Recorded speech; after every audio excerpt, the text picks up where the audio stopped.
जब माँ के पेट में एक आत्मा प्रविष्ट होती है तब भी वो शरीर में प्रविष्ट हो रही है, बहुत छोटे शरीर में प्रवेश हो रही है, एटॉमिक बॉडी में प्रवेश हो रही है, लेकिन शरीर तो है। वो जो पहले दिन अणु बनता है माँ के पेट में, वो अणु आपके शरीर की पूरी रूपाकृति अपने में छुपाए हुआ है। 50 साल बाद आपके बाल सफ़ेद हो जाएंगे, ये संभावना भी उस छोटे से बीज में छुपी हुई है। आपकी आँख का रंग कैसा होगा, ये संभावना भी उस बीज में छुपी हुई है।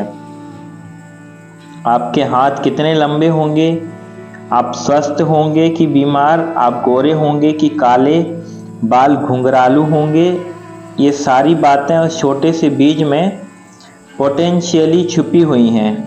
वो छोटी देह है, एटॉमिक बॉडी है, अणु शरीर है। उस अणु शरीर में आत्मा प्रविष्ट होती है। उस अणु शरीर की जो संरचना है, उस अणु शरीर की जो स्थिति है, सिचुएशन है, उसके अनुकूल आत्मा उसमें प्रविष्ट होती है। और दुनिया में जो मनुष्य जाति का जीवन और चेतना रोज नीचे गिरती जा रही है, उसका एकमात्र कारण है कि दुनिया के दंपति श्रेष्ठ आत्माओं के जन्म लेने की सुविधा पैदा नहीं कर रहे हैं। जो सुविधा पैदा की जा रही है वो अत्यंत निकृष्ट आत्माओं के पैदा होने की सुविधा है। आदमी के मर जाने के बाद जरूरी नहीं कि उस आत्मा को जल्द ही जन्म लेने का अवसर मिल जाए। साधारण आत्माएं न तो बहुत श्रेष्ठ होती हैं, न बहुत निकृष्ट होती हैं।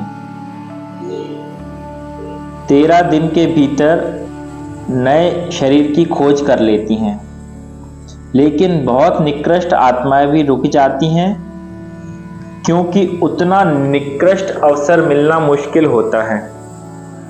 उन निकृष्ट आत्माओं को ही हम प्रेत और भूत कहते हैं। बहुत श्रेष्ठ आत्माएं भी रुक जाती हैं, क्योंकि उतने श्रेष्ठ अवसर का उपलब्ध होना मुश्किल होता है। उन श्रेष्ठ आत्माओं को ही हम देवता कहते हैं। पहली पुरानी दुनिया में भूत प्रेतों की संख्या बहुत ज़्यादा थी और देवताओं की संख्या बहुत कम।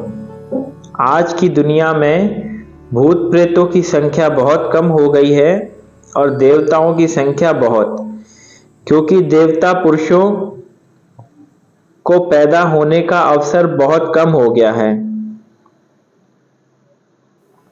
भूत प्रेतों को पैदा होने का अवसर बहुत तीव्रता से उपलब्ध हुआ। तो जो भूत प्रेत रुके रह जाते थे मनुष्य के भीतर प्रवेश करने से, वे सारे के सारे मनुष्य जाति में प्रविष्ट हो गए। इसीलिए आज भूत प्रेत का दर्शन मुश्किल हो गया है, क्योंकि उसके दर्शन की कोई जरूरत नहीं। आप आदमी को ही देख लो, उसका दर्शन हो जाता है। और देवता पर हमारा विश्वास कम हो गया, क्योंकि देव पुरुष ही जब न दिखाई पड़ते हों तो देवता पर विश्वास करना बहुत कठिन है। एक जमाना था कि देवता उतनी ही वास्तविकता थी, उतनी ही सत्यता थी, जितनी कि हमारे और जीवन के सत्य हैं। अगर हम वेद के ऋषियों को पढ़ें तो ऐसा नहीं मालूम होता कि वे देवताओं के संबंध में जो बातें कह रहे हैं वो किसी कल्पना के देवता के संबंध में बात कर रहे हैं, जो उनके साथ गीत गाता है, हंसता है, बात करता है। वे ऐसे देवता की बात कर रहे हैं जो उनके साथ पृथ्वी पर चलता है, उनके अत्यंत निकट है। हमारा देवलोक से सारा संबंध विनष्ट हुआ है, क्योंकि हमारे बीच ऐसे पुरुष नहीं जो सेतु बन सकें, जो ब्रज बन सकें, जो देवताओं और मनुष्यों के बीच खड़े होकर घोषणा कर सकें कि देवता कैसे होते हैं, और इसका सारा जिम्मा मनुष्य जाति के दंपत्ति की जो व्यवस्था है उस पर निर्भर है। मनुष्य जाति के दाम्पत्य की सारी व्यवस्था कुरूप है। पहली तो बात यह है कि हमने हजारों सालों से प्रेम पूर्ण विवाह बंद कर दिए हैं, और विवाह हम बिना प्रेम के कर रहे हैं, और जो विवाह बिना प्रेम के होगा उस दंपत्ति के बीच कभी भी वो आध्यात्मिक संबंध उत्पन्न नहीं होता जो प्रेम से संभव था। उन दोनों के बीच कभी भी वो हार्मनी, कभी भी वो एक रूपता और संगीत पैदा नहीं होता जो किसी श्रेष्ठ आत्मा के जन्म के लिए जरूरी है।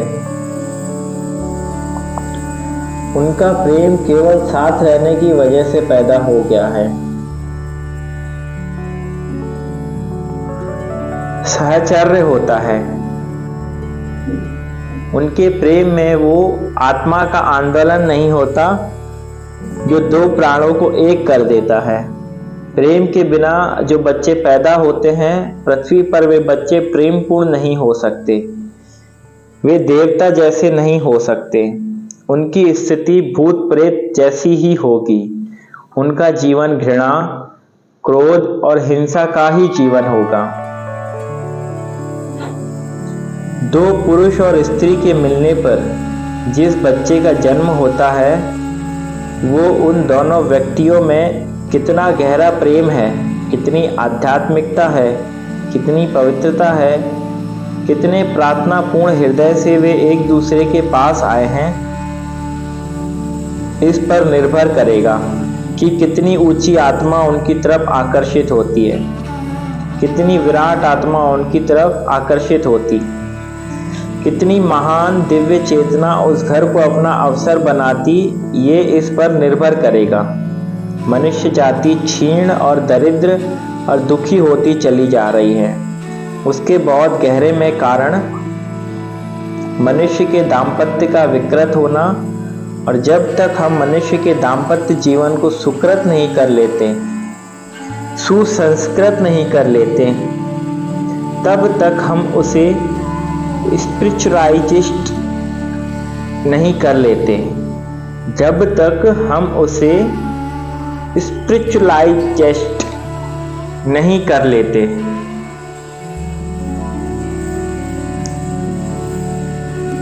तब तक हम मनुष्य के भविष्य को नहीं सुधार सकते।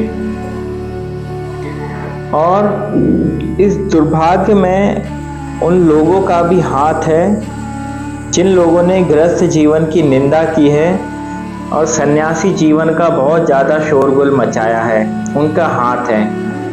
क्योंकि एक बार जब गृहस्थ जीवन निंदित हो गया तो उस तरफ हमने विचार करना छोड़ दिया। नहीं, मैं आपसे कहना चाहता हूँ, सन्यास के रास्ते से बहुत कम लोग ही परमात्मा तक पहुँचते हैं। बहुत थोड़े से लोग, कुछ विशिष्ट तरह के लोग, कुछ अत्यंत भिन्न तरह के लोग सन्यास के रास्ते से परमात्मा तक पहुंचते हैं। अधिकतम लोग गृहस्थ के रास्ते से और दाम्पत्य के रास्ते से ही पहुंचते हैं। और आश्चर्य की बात है कि गृहस्थ के रास्ते से परमात्मा तक पहुंच जाना अत्यंत सरल और सुगम है, लेकिन उस तरफ कोई ध्यान नहीं दिया गया। जहां तक का सारा धर्म सन्यासियों के अति प्रभाव से पीड़ित है, आज तक का सारा धर्म गृहस्थ के लिए विकसित नहीं हो सका। और अगर गृहस्थ के लिए धर्म विकसित होता तो हमने जन्म के पहले क्षण से विचार किया होता कि कैसी आत्मा को आमंत्रित करना है, कैसी आत्मा को पुकारना है, कैसी आत्मा को प्रवेश देना है जीवन में। अगर धर्म की ठीक ठीक शिक्षा हो सके और एक एक व्यक्ति को धर्म की दिशा में ठीक विचार, कल्पना और भावना दी जा सके, तो 20 वर्षों में आने वाली मनुष्य की पीढ़ी को बिल्कुल नया बनाया जा सकता है। वो आदमी पापी है जो आदमी आने वाली आत्मा के लिए प्रेम पूर्ण निमंत्रण भेजे बिना भोग में उतरता है। वो आदमी अपराधी है, उसके बच्चे नाजायज हैं, चाहे उसने बच्चे विवाह के द्वारा पैदा किए हों। जिन बच्चों के लिए उसने अत्यंत प्रार्थना और पूजा से और परमात्मा को स्मरण करके नहीं बुलाया, वो आदमी अपराधी है। सारी संततियों के सामने वो अपराधी रहेगा। कौन हमारे भीतर प्रविष्ट होता है, इस पर निर्भर करता है हमारा सारा भविष्य। हम शिक्षा की फिक्र करते हैं, लेकिन बच्चों की आत्मा की बिल्कुल ही फिक्र छोड़ दिए हैं। इससे कभी भी कोई अच्छी मनुष्य जाति पैदा नहीं हो सकती।